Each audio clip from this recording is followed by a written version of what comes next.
बिस्मिल्लाहिर्रहमानिर्रहीम। नाजरीन, आज हम इस चीज़ पर बात करेंगे कि क्या पाकिस्तान वाकई ही बैंकरप्ट होने वाला है या एवं गल्लां बड़ियां ने। तो आज हम फैक्ट्स एंड फिगर देखते हैं। श्रीलंका की आबादी है 24 करोड़ और आज से तकरीबन 7 हफ्ते पहले उसका दिवालिया निकल गया। तो क्या पाकिस्तान में भी वही सिचुएशन होने वाली है? तो इसका जवाब है जी हाँ। अब से गॉड फॉरबिड, अब से 7 महीने बाद या 7 हफ्ते बाद तकरीबन पाकिस्तान का भी दिवालिया निकलने वाला है। कैसे? पहला फैक्टर इसमें आता है शॉर्टेज ऑफ डॉलर रिजर्व। क्या हमारे डॉलर्स जो है बहुत तेज़ी से गिरे हैं। फरवरी में हमारे डॉलर्स थे 16 बिलियन, अप्रैल में हमारे डॉलर्स रह गए 9.7 बिलियन और उसके बाद ताज़ा तरीन जो स्टैटिक्स हैं मई के, उसमें हमारे डॉलर रह गए 8.9 बिलियन। एक तो ये फैक्टर है। और उसके बाद यानी कि अगर इस तरह से हम चलते रहे तो 2 महीने के बाद हमारे पास इंपोर्ट करने के लिए डॉलर होगा ही नहीं। जब डॉलर नहीं होगा तो ज़ाहिर बात है हम कोई चीज़ इंपोर्ट भी नहीं कर सकेंगे। जब इंपोर्ट नहीं कर सकेंगे तो डेफिनेटली हम दिवालियापन की तरफ जाना शुरू कर देंगे।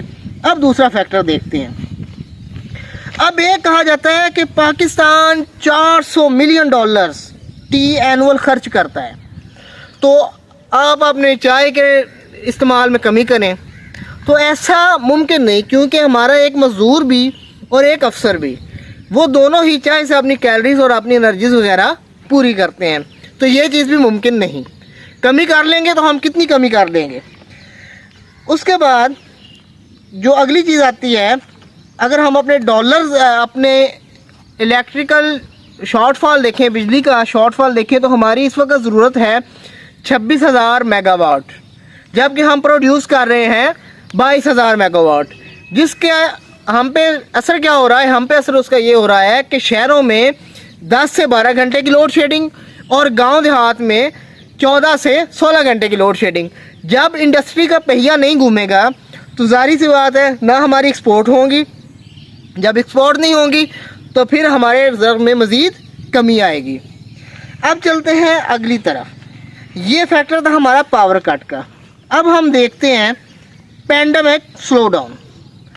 अब क्या है कि पैंडेमिक स्लो डाउन यानी कि जब ये कोरोना आया तो उस दौरान अमेरिका ने और अमेरिका समेत पूरी दुनिया में इकॉनमी बहुत ज़्यादा स्लो हो गई थी। अमेरिका ने अपने रहायशियों को बहुत सी सहूलियात और मज़ीद कंफर्ट प्रोवाइड करने के लिए अमेरिका ने तकरीबन काफ़ी सारे डॉलर छापने शुरू कर दिए। तो जब हम इससे निकले तो अब अमेरिका ने अपना इंटरेस्ट रेट जब बढ़ा दिया उस कमी को पूरा करने के लिए, तो अल्टीमेटली क्योंकि हम डॉलर में अपनी सारी करते हैं ख़रीदारी, तो इसका मतलब यही है कि अब हम जो चीज़ हमें 100 रुपये की मिलती थी वो अब हमें 150 रुपये की मिलेगी। उसके बाद एक बहुत ख़तरनाक चीज़ जो आजकल चल रही है, रूस और यूक्रेन की जंग। क्योंकि 107 ममालिक को रूस और यूक्रेन ही एनर्जी और ख़ुराक प्रोवाइड करते हैं और बदकिस्मती से उन 107 ममालिक में पाकिस्तान भी शामिल है। जब उनकी लड़ाई चल रही है तो उसका असर हम पे डायरेक्ट आएगा क्योंकि हम उन पे डिपेंडेंट है। इसके बाद आ जाएं बैटिंग ऑन रॉन्ग पार्टनर। हमने LNG का मुआहदा किया कतर और इटली के साथ और अब उसका क्या हुआ कि जब ये जंग छिड़ी, क्योंकि रूस जो है पूरी दुनिया में गैस प्रोड्यूस करने वाला भी सबसे बड़ा मुल्क है, तो रूस की जब सप्लाई लाइन कम हुई तो उन्होंने, यूरोप वालों ने उस चीज़ को महसूस किया और उन्होंने हमारा मुआहदा इटली और कतर से गैस का मुआहदा कर लिया और हमें उन्होंने ठेंगा दिखा दिया। बेशक इसके मद में वो हमें 30% प्लेंटी प्रोवाइड कर रहे हैं, लेकिन उससे हमारा गुजारा नहीं हो सकता डेफिनेटली। इसके बाद CPEC के तहत पाकिस्तान में 1.5 बिलियन डॉलर के बिजली घर लगने थे जिनसे हमारी बिजली बननी थी।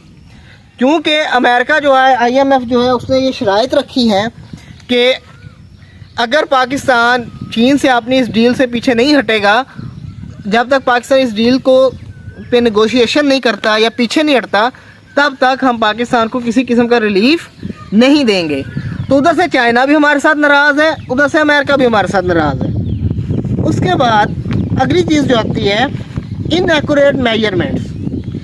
मसलन अब हमारे यहाँ 6% ग्रोथ रेट है और तकरीबन ये अब हुकूमत ने एक बड़ा ट्रिक खेला है, ऊँट के मुंह में ज़ीरा दिया है कि जिनकी तनख्वाह 40,000 से कम है उनको हम 2,000 रुपया महाना देंगे। मरियम औरंगज़ेब बड़े फ़ख्र से ये बात बयान कर रही थी। शर्म तो नहीं आती आपको?